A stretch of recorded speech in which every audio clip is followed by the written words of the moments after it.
Halo, shalom, dan selamat sore untuk kita semua.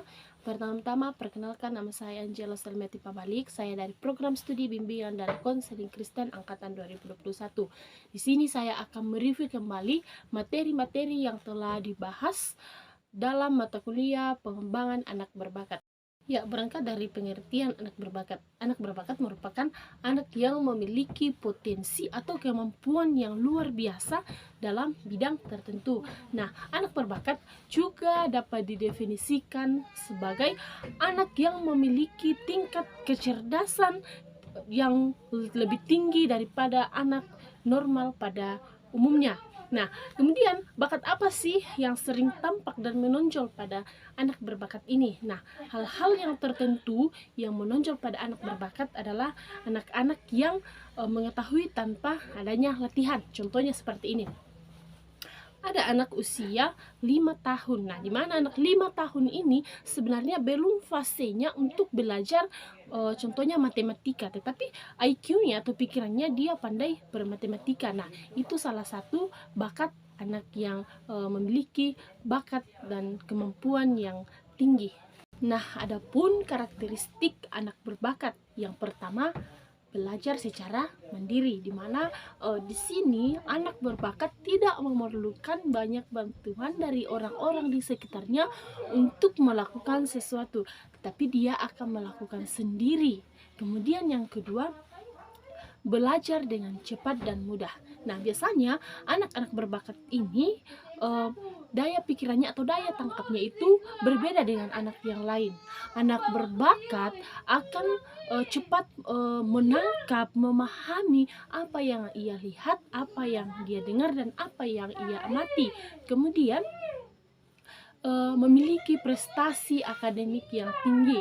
Nah, anak berbakat akan memiliki tingkat IQ yang membuat dirinya berprestasi, memiliki atau mendapat nilai yang lebih tinggi dibanding dengan teman-teman sebayanya.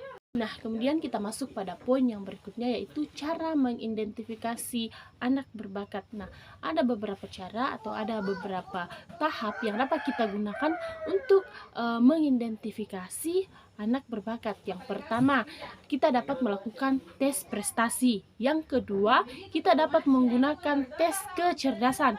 Yang ketiga, kita dapat menggunakan tes kreativitas dan tes-tes lainnya yang dapat kita gunakan atau dapat kita manfaatkan untuk mengukur atau mengidentifikasi anak berbakat. Nah, ketika kita misalnya kita ingin mengetes tes prestasi, nah, yang pertama yang harus kita lakukan itu adalah menentukan tujuannya.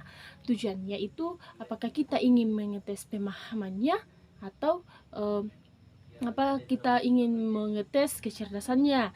Nah, yang kedua, tentukan metode yang tepat yang dapat digunakan dalam mengetes tes prestasi anak ini. Nah, yang ketiga, kita melihat hasilnya. Apakah hasilnya ini masuk dalam kategori anak berbakat atau tidak.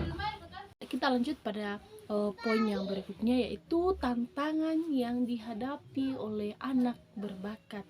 Nah, ternyata anak berbakat ini memiliki tantangan loh. Nah, apa saja tantangannya? Salah satunya adalah merasa kurang diterima. Nah, ketika anak berbakat ini bermain dengan teman sebayanya, anak berbakat ini merasa kurang diterima di lingkungan tersebut. Mengapa? Karena bakat dan minatnya sangat berbeda dengan anak teman yang sebayanya ini. Jadi ada hubungan tolak belakang, tidak ada kecocokan di antara anak berbakat ini dengan temannya. Oleh karena itu, anak berbakat harus berada pada lingkungan yang tepat, di mana minat dan bakatnya dapat bermanfaat, dapat ia gunakan, dan dapat dia aktualisasikan atau ia tunjukkan. Kemudian tantangan yang kedua adalah kesenjangan dengan teman sebaya. Nah, di mana di sini anak berbakat akan sulit menemukan teman sebayanya yang memiliki bakat dan kemampuan yang serupa. Jadi anak berbakat ini akan sulit untuk menyesuaikan atau menemukan teman sebayanya, teman seumurannya yang memiliki minat dan bakat serta kemampuannya sama. Oleh karena itu, anak berbakat sering merasa kesepian dan terisolasi. Nah, di mana anak ini akan merasa cenderung kesepian, merasa tidak memiliki teman karena idenya berbeda dengan teman sebayanya. Teman sebayanya baru memiliki porsi segini, tetapi anak berbakat ini memiliki porsi yang sudah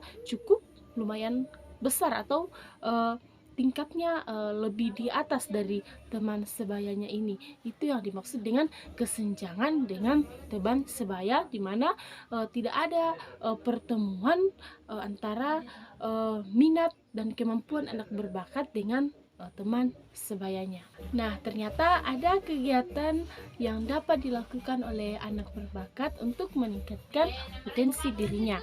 Apa saja itu?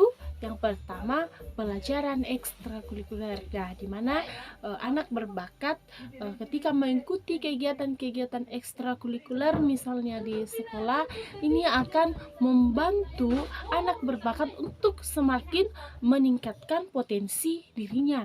Kemudian yang ketiga, proyek kreatif. Nah, dengan melakukan proyek-proyek kreatif, misalnya menulis cerita, membuat proyek-proyek seperti gambar seni, sampai menciptakan hal-hal yang berbau kreatif, itu akan mendorong anak untuk meningkatkan potensi yang ada pada dirinya. Kemudian yang ketiga adalah volunteering. Nah, di mana volunteering ini merupakan kegiatan yang dapat bermanfaat dengan berkontribusi dengan masyarakat. Misalnya ada satu kejadian atau peristiwa, contohnya peristiwa banjir. Nah, di sini anak berbakat akan berperan untuk mencari donasi atau membantu tim SAR dalam mencari korban-korban dalam musibah banjir. Ya, sekian pemaparan materi dari saya. Saya mohon maaf ketika selama pemaparan materi banyak kekurangan-kekurangan yang saya buat, tapi itu akan menjadi motivasi buat saya untuk menjadi lebih baik ke depannya. Sekian dan terima kasih.